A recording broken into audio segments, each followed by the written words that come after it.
రాజకీయం మొదలుపెట్టిన తర్వాత 7,000 పెన్షన్, 10,000 పెన్షన్, 15,000 పెన్షన్, 6,000 పెన్షన్ ఇచ్చింది చరిత్రలో మొట్టమొదటి వ్యక్తి నారా చంద్రబాబు నాయుడు. టీడీపీ ప్రభుత్వం మొత్తం హ్యాపీ. వాలంటీర్ ద్వారా చేతులు ఎత్తేసి జగన్మోహన్ రెడ్డి వాలంటీర్ లేకుండా ఇచ్చినటువంటి చంద్రబాబు నాయుడు ఏకైక వ్యక్తి. ఒక్కరోజు 98% ఇచ్చినటువంటి వ్యక్తి చంద్రబాబు నాయుడు. అయితే నిన్న పెనుమాక ఊర్లో స్వయంగా చంద్రబాబు గారే ఇంటింటికి వెళ్ళి పెన్షన్ అందజేశారు కదా. ఒక ముఖ్యమంత్రి స్వయంగా ఇంటికి వెళ్ళి పెన్షన్ అందజేయడం ఇదే చరిత్రలో మొదటిసారి. దాని పట్ల మీ కామెంట్ ఏంటి?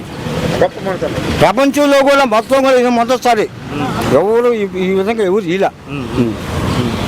అలాగే మన నెల్లూరు సంబంధించి చెప్పండి అన్నయ్య, అటు రూరల్ కానీ ఇటు సిటీకి కానీ నాయకులు సైతం శ్రీధర్ రెడ్డి గారు అవ్వచ్చు, అలాగే నారాయణ సార్ ఇంటింటికి వెళ్ళి పెన్షన్ అందజేశారు. అవి మీకు ఎట్లా అనిపిస్తుంది? నెల్లూరు రూరల్లో ఆంధ్రప్రదేశ్లో మొట్టమొదటిగా ఎక్కువ percentage Nellore rural percent. Nellore rural అదే నారాయణ సార్ కానీ శ్రీధర్ రెడ్డి సార్ ఇంటింటికి వెళ్ళి అందజేశారు కదా పెన్షన్. దాని గురించి చేశారు బా హ్యాపీ, సంతోషంగా. 7,000 పెన్షన్లు ఎవరు ఇలా ఇప్పటికే చరిత్రలో లేదు. ఎవరు అని చెప్పను, ఎవరు ఇవ్వాల. చంద్రబాబు నాయుడు మాట చెప్పాడు, కూటమి చెప్పింది, కూటమి ప్రకారం వాళ్ళు అందజేశారు. అందరూ హ్యాపీ. ఆ రోజు ఎత్తిపోయినారు మంచాల మీద ఇంకో వచ్చారు. ఈరోజు మంచాల మీద లేదు, ఇంటికి పోయినారు. వాళ్ళ ఇంటికి లేదు, ఎత్తేసారు. అందరూ మంచాల మీద తీసుకోపోవాలన్నారు. మరి ఈరోజు ఎట్టిచ్చారు? వాళ్ళ ఇంటికి లేదు, ఈరోజు ఎట్టిచ్చారు? మా కామెంట్ అంటే ప్రజల్లో ఇంత ఆనందం వస్తుందని ఎవరు ఊహించాల. ప్రజల్లో ఇంత ఆనందం అంటే ఉదయం 6 గంటల కన్నప్పుడు సచివాలయ సిబ్బంది కానీ తెలుగుదేశం పార్టీ కార్యకర్తలు కానీ నాయకులు కానీ 5:30కే ఉదయం 5:30కే పోతే వాళ్ళు హ్యాపీగా ఫీల్ అయిపోయారు, సంతోషం. అయ్యా 3 నెలల నుంచి వాలంటీర్ లేరు, మాకు డబ్బులు ఎట్టు వస్తుంది, వాలంటీర్ లేరు, మాకు డబ్బులు ఇస్తారని ఒక పత్రికలో కానీ మీడియాలో కానీ డిస్పోజ్ భయభ్రాంతులు చేశారు. కానీ ఈరోజు అదే వాలంటీర్ లేరు. ఉదయం 5:30కే వచ్చి ఆ సచివాలయ సిబ్బంది ఆహ్వానించి మమ్మల్ని ఇదో మా 7,000 రూపాయలు ఇదో నారా చంద్రబాబు నాయుడు చెప్పింది నెలకు 4,000 మాట ఇచ్చింది 3 నెలల ముందు, నెలకు 1,000 లెక్కన 3,000, ఇది ఒక 4,000, 7,000 రూపాయలు ఇదోమ్మా అని సచివాలయ సిబ్బంది కానీ తెలుగుదేశం కార్యకర్తలు కానీ ఇంటింటికి పోయి ఆ పింఛన్ ఇచ్చినప్పుడు వాళ్ళు ఆనంద బాష్పాలు ఉబ్బితిబ్బులైపోయారు. అయ్యా ఈ వ్యవస్థ మూసిపడుతుందేమో అని, గవర్నమెంట్ మారిందే, చంద్రబాబు నాయుడు ఇస్తాడే అని చాలా అపోహాలు ఉన్నాయి. అన్ని పటాపంచలైపోయి ఈ చంద్రబాబు నాయుడే మాకు ఎల్లకాలం పెట్టే ఉంటే మేము ముసలం బాగుంటాము, మాకు ఇంత ఉదయాన్నే 5:30కే తెచ్చి మాకు ఇచ్చారు అని ఉబ్బితిబ్బులైపోతాను. అలాగే దివ్యాంగులు సైతం ఇంతకుముందు కేవలం 3,000 రూపాయలు ఇచ్చేవారు, ఇప్పుడు ఒకేసారి రెట్టింపు చేసి 6,000 రూపాయలు అందజేస్తున్నారు కదా. దాని పట్ల మీ స్పందన ఏంటన్న? మేము కూడా కొన్నిట్లో పాల్గొన్నాము. దివ్యాంగులు అయితే దేవుడు ఉన్నాడో లేడో మాకు తెలియదు, చంద్రబాబు నాయుడు గారు మాకు దేవుడితో సమానము. ఈరోజు మాకు 6,000 అంటే మా కుటుంబం సరిపోద్ది.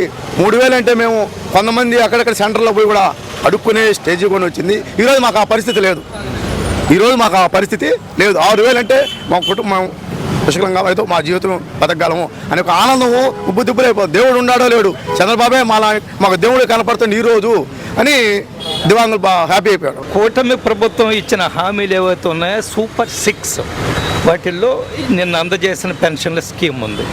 దాన్ని ఇచ్చిన మాట ప్రకారం నిన్న 98% లబ్ధిదారులకు పెన్షన్ను అందజేయడం జరిగింది. అర్హులందరికీ కూడా అందజేయండి.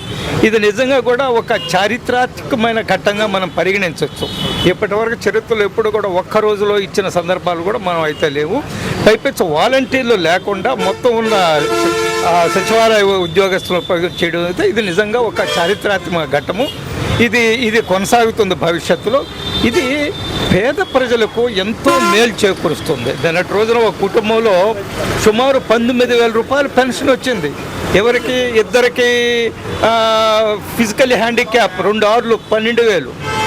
పాత ఈ ముసలి వాళ్ళ పెన్షన్ 7,000, 4,000 ప్రకటించింది. ఆయన ఏ రోజు నుంచి అయితే ప్రకటించారో ఆ రోజు నుంచి 1,000 రూపాయలు కల్పిస్తానని 3 నెలల క్రితం ప్రకటించి చంద్రబాబు నాయుడు గారు చెప్పారు. సో 7,000, 19,000 ఒక కుటుంబంలో వచ్చిందంటే వాళ్ళు ఎంత సంతోషిస్తారు. కాబట్టి ఇది ఒక అద్భుతమైన కార్యక్రమం. ఇది ప్రజలందరూ కూడా సంతోషిస్తున్నారు. పేద ప్రజలకు చాలా ఉపయోగపడుతుంది. ఈ పెన్షన్ కొనసాగించాలని కన్సర్న్స్లో చాలా ఛాలెంజింగ్ విషయం. విషయం, ఇది సవాల్తో కూడుకున్న విషయం, అందులో ఎటువంటి అనుమానం లేదు. ఎందువల్లంటే వేల కోట్లతో కూడుకున్నది కదా. కాబట్టి ఈ సవాల్ని ముఖ్యమంత్రి గారు స్వీకరించారు, కూటమి ప్రభుత్వం స్వీకరించింది.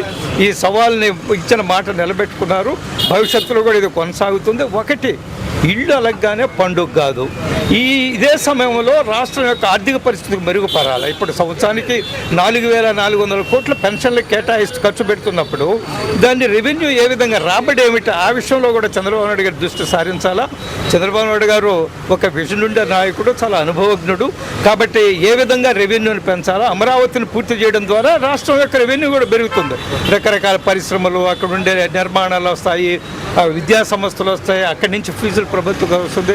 కాబట్టి నిన్నటి రోజున ఇన్సిడెంట్ జరిగిన ప్రారంభం ఏదైతే ఉందో ఒక అద్భుతమైన కార్యక్రమం.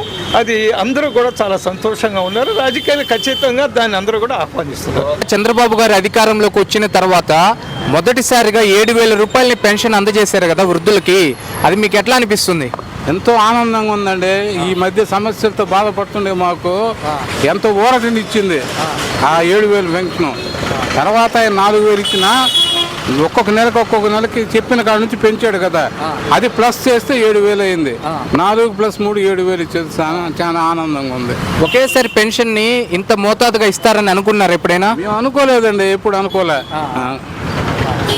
ఆయనే అంతకుముందు దాన్ని సంవత్సరం 5 ఏళ్ళు పూర్తయ్యేటప్పటికి 3,000 చేశాడు.